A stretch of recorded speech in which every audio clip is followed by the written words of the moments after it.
Hi, namaste. This is our meditation lecture portion of the weekend course, and I've chosen to come outside and use the balcony as my office, and what a bonus to have the birds in the background.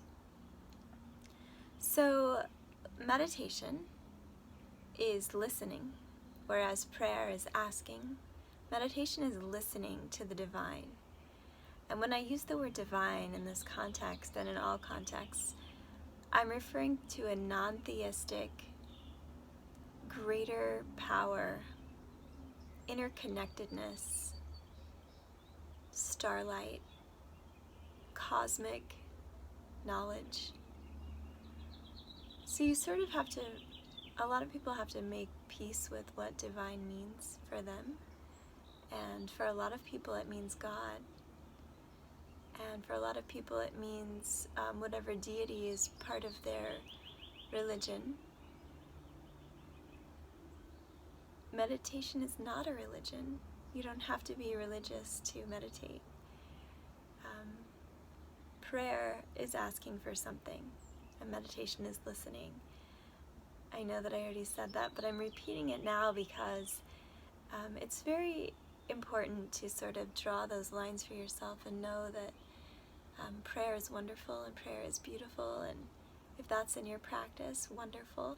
Meditation is something different, so it can be something that you do in addition to what you might already be doing in a prayer sense. So rather than sitting and thinking about something and then wishing and hoping for something, that to me is prayer. Whereas sitting without getting caught in the thoughts is meditation. And if that doesn't make sense, it will. Just wait. Meditation literally means to focus on one thing, to choose one thing to be your focal point or your grasp, the thing to which you keep coming back to as you strive to simply listen. Listen to the unstruck sound, listen to the silence, listen to the music, listen to the wisdom. And it's really important also that you know that even the most seasoned meditators don't have a blank mind when they're meditating. So a lot of times, and I know I've taught some of you in meditation before, I believe, and I've had the honor to meditate with you. A lot of times I hear people say, I suck at meditating, or I'm just not good at meditating, or meditation's just not for me, or my meditation is exercise. And exercise is beautiful. Gosh, it's absolutely needed to make our way through the quarantine and also just to process emotions and stay healthy in the body and the mind. Exercise is beautiful. Meditation isn't exercise. So if you're like, yeah, I play tennis, that's my meditation. The tennis is wonderful, sort of like the prayer to meditation comparison. Moving your body around is essential, and it's a beautiful practice, and something really fabulous comes out of it. But meditating is something still different, because no matter how much focus you've got on that tennis or the run or the bike, you do actually have to remain aware in the physical world while you're doing those things so that you don't fall down or get hit in the face with a ball or get hit by a car, etc. So while those activities are phenomenal and healthy and so great, meditation is different. It's just another tool for you to have. So it just means to focus on something, and we'll be doing several different meditations together, experimenting with what each feels like, and you might have one that's your favorite, and then the next day that might cease to be your favorite and a different thing fits in. So it's really good to have like a whole toolbox full of just meditations. It's like a tiny toolbox full of meditations inside your large toolbox of ways to cope and be in the world and experience joy and experience pain without falling apart, without the struggle. So to live and to experience negative things as well as positive things is to be human, but we create suffering when we cannot accept what's happening. And meditation is a really, really great way of letting go, of allowing, of accepting, of learning how to say, hey, this is what's happening.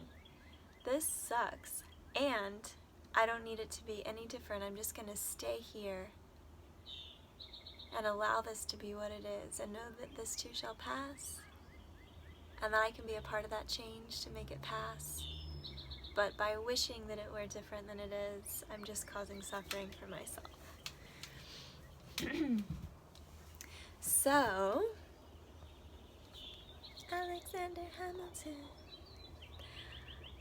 So it's not essential that you empty your mind. In fact, it's not possible that you can empty your mind. So you don't suck at meditating. If you've had a hard time quieting your mind in the past, that's only because you're a human being, so congratulations.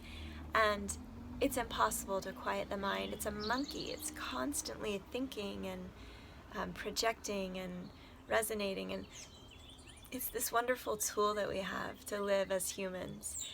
And so we don't actually need our minds to be quiet, but the beauty in meditating is you allow your mind to race, you allow that monkey to just go crazy on its little tricycle or motorcycle or whatever your monkey is riding at the time, a train going in circles. You allow that to happen without hopping on the ride, without letting that become your experience and letting that become your focus. You simply notice it. Remember in the video, the koshas, when we talked about the Vijnanamaya kosha, the wisdom body, which is also the witness body. We're in that space of witnessing, and we notice, oh, I'm thinking about dinner tonight, I'm thinking about that thing she said, I'm thinking about this payday, I'm thinking about what my daughter needs. You just notice instead of hopping on that train of, oh yes, she needs a journal, she needs some more toothpaste. Like, allow the thoughts to be there and kind of let it become fuzzy. Let that not be your focus. You're not looking at those thoughts really closely, you're just noticing them from afar. You're backing up. You're getting a more global picture of everything in your experience, including your mind, and noticing, hey, I'm not my mind. Those thoughts, I don't need to pay attention to those right now because they're still going to be there. They're always there. The mind is ready to pick back up. So, rather than trying to quiet the mind, we just have something that we focus on so that when we start to get caught in the thoughts, we have something else to pull ourselves away and come back to. Is that making sense? One really popular thing to use in meditation as the focal point is the breath. So we'll do some breath meditation focuses together. Every time you find yourself getting caught in the monkey mind, you come back to the breath and let that be your focus. Another focus that we're going to use is mantra. Mantra is an utterance of syllables that have sacred meaning. So Om is a mantra, and we'll get into those mantras later, more mantras in another video. But you can see how when you start to get caught up in your mind, you just return to the Om, return to the Om, return to the Om, return to the Om.